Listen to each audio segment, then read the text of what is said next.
Hello friends, today we will learn about the orbit. Now orbit are the bony cavities which contains the eyeballs and muscles related to the eyeballs, nerves, blood vessels, some quantity of fat and lacrimal apparatus. Now orbit is actually four-sided pyramidal cavity with the base directed in front. These are the orbital margins. This is the base of the orbit and apex is directed behind the optic canal, and I have passed the probe into the optic canal. So behind the optic canal there lies the apex of the orbital cavity. See, this is the medial wall of the orbit, this is the lateral wall, this is the roof, and this is the floor. Now we will just talk about the direction of the medial wall and the lateral wall. This is the medial walls of the orbit. So they lie parallel to each other and about 2.5 cm apart, and these are the lateral walls which are directed, you can say, forward and laterally or backward and medially. We will say forward and laterally. So, and when we extend the imaginary line from the both the lateral walls, okay, they meet at the right angle. This is how the orbital cavity is pyramidal in the shape, apex directed backward and base will be directed forward. Now orbit that consists of the roof, then we have a floor, medial wall, lateral wall and the orbital margins. So roof of the orbital cavity will be formed by orbital plate of the frontal bone in front and lesser wing of the sphenoid behind. See this in this skull we can also see the interior of the skull. So these two are the orbital plates of the frontal bone, and that is forming the anterior part of the roof of the orbit, and the posterior part of the roof will be formed by the lesser wing of the sphenoid. This is the lesser wing of the sphenoid. Now this is a separate frontal bone. This is a superior view of the frontal bone.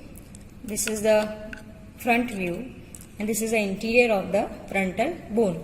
And you can see these are the orbital plates of the frontal bone, which forms the anterior part of the roof of the orbit, and this is the separate sphenoid bone.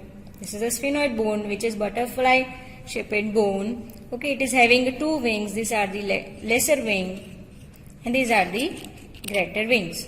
So lesser wing of the sphenoid will form the posterior part of the roof of the orbit. Now about the roof. So at the anterolateral part of the roof, it contains the fossa, that is a lacrimal fossa, for the lodgement of the orbital part of the lacrimal gland, and along the anteromedial angle of the roof. See, this is very well marked here. At the anteromedial angle of the roof, we will find a bony spicule that is known as trochlea. This is here in this orbit. It is very well marked where I have kept the probe. This is the trochlea. So trochlea, it gives attachment to the fibrous pulley, and fibrous pulley that allows the passage of the tendon of superior oblique muscle of the eyeball. So anterolateral part that consists of a lacrimal fossa, and anteromedial part it possesses the trochlea, which is a bony spicule, gives attachment to fibrous pulley. Now at the most posterior part of the roof of the orbit there lies the optic canal. You can see the rounded canal, which is the optic canal, occupies in the most posterior extremity of the roof of the orbit, and it passes, the optic canal passes the optic nerve along with its sheath, and the sheath of the optic nerve is formed by the three meninges, and it also passes the ophthalmic artery. Now optic canal is formed between the two wings of the lesser wing of sphenoid and the body of sphenoid. I will show you. Again, this is the separate bone, sphenoid bone, lesser wings of the sphenoid and greater wings of the sphenoid. Okay, and here you can see this is the body of the sphenoid, lesser wings, greater wings, and the body of the sphenoid. And this is the optic canal. And optic canal, this is the optic canal which will be bounded by the body of the sphenoid medially and laterally by the two roots of the lesser wing of the sphenoid. So optic canal is bounded by the body of the sphenoid and two roots of the lesser wing of the sphenoid. Okay. Now we will talk about the floor of the orbit. So this is the floor of the orbit, which is formed by the orbital surface of the maxilla. Then we have a zygomatic bone anterolaterally, and posteromedially we will have a orbital process of the palatine bone. See, we are not able to see the orbital process of the palatine bone, but this is the zygomatic bone. This is the zygomatic bone, which is bounded anterolaterally. This is the floor, again formed by the maxilla, orbital surface of the maxilla, and this is the zygomatic bone. The floor, it possesses the groove. This is the groove, which is known as infraorbital groove, which leads into the infraorbital canal, and it passes the same name, nerve, and the vessels.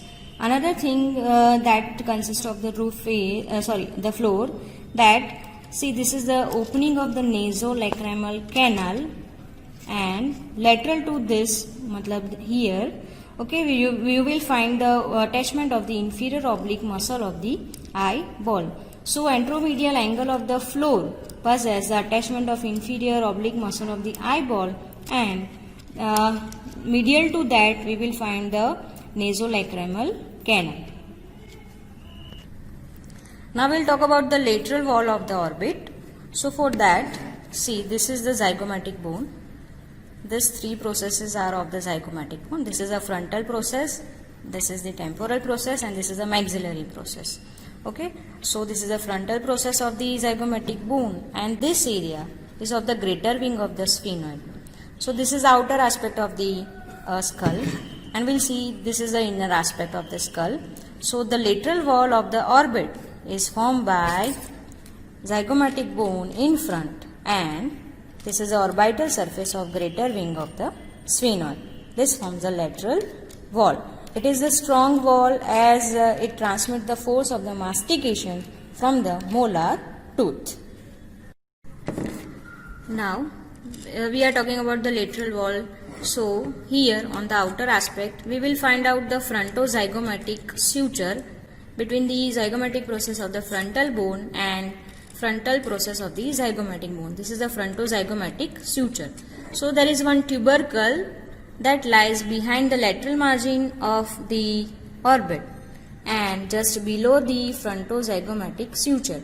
Here we will find the one tubercle which is named as Whitnell's tubercle.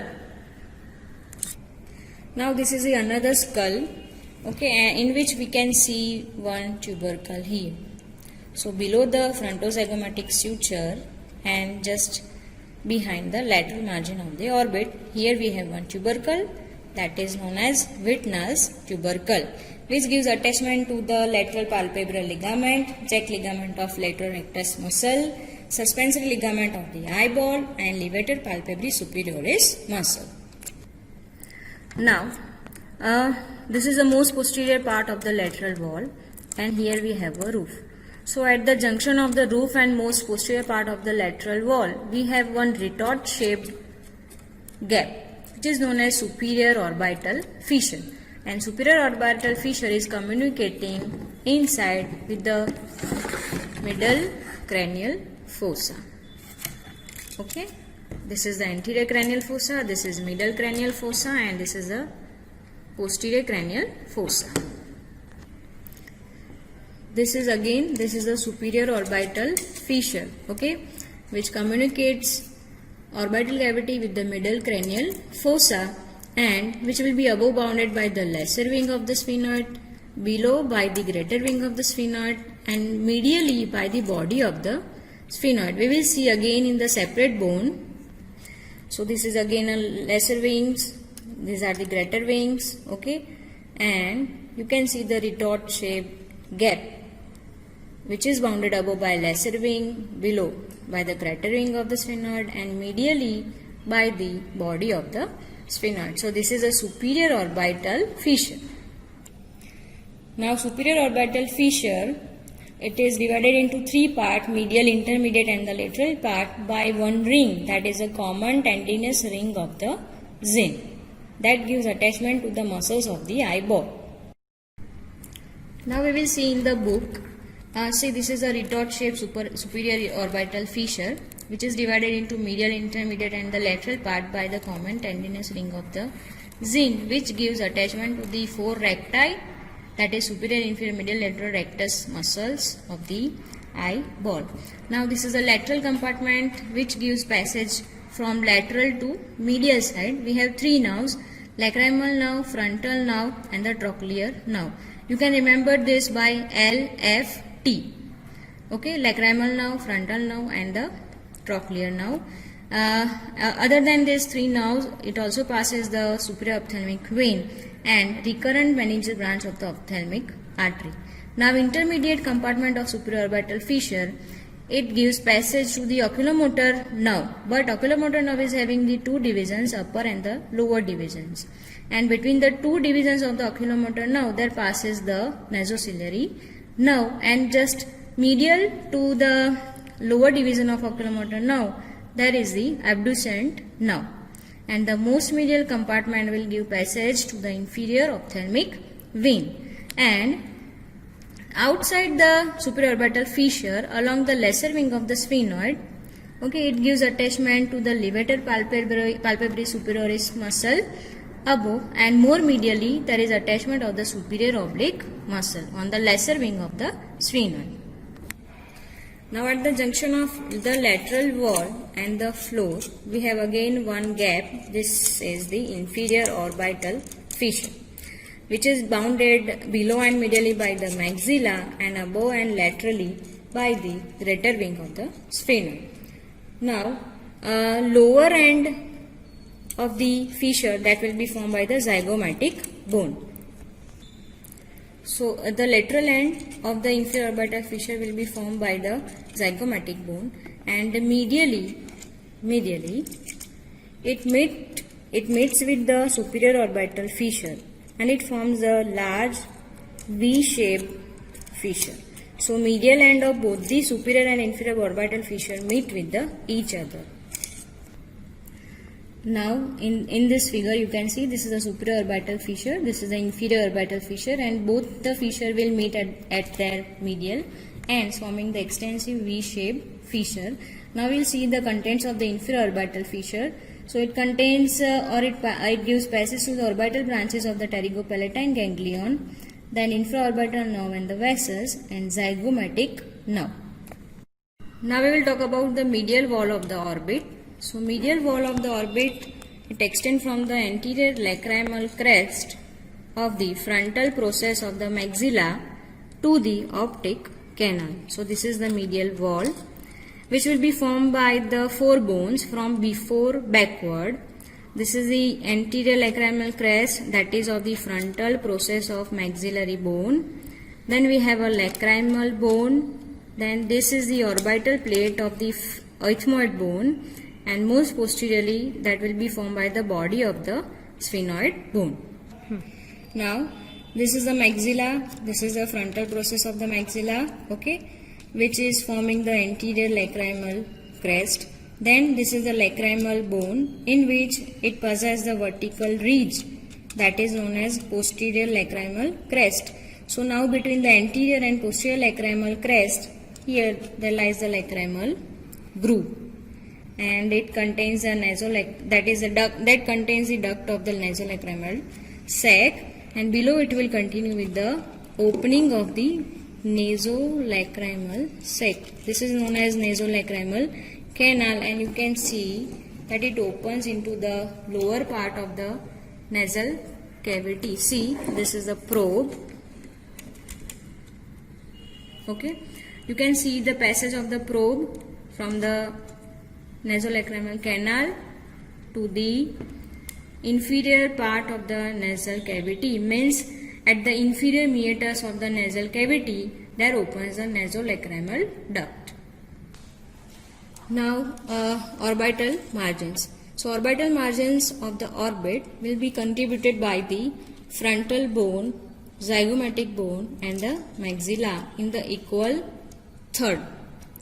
Now if we talk about the supraorbital margin, so supraorbital margin will be formed by the frontal bone, and at its medial end, near the junction of medial 1/3 and lateral 2/3, it possesses the supraorbital notch or supraorbital foramen. It passes the same name now and vessels.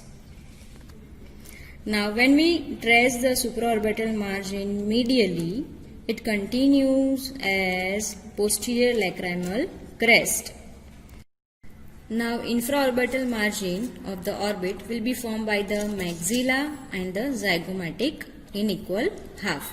And when we continue the inferior orbital margin more medially, it will continue as a anterior lacrimal crest. So now we have again a lacrimal groove between the anterior lacrimal crest and the posterior lacrimal crest.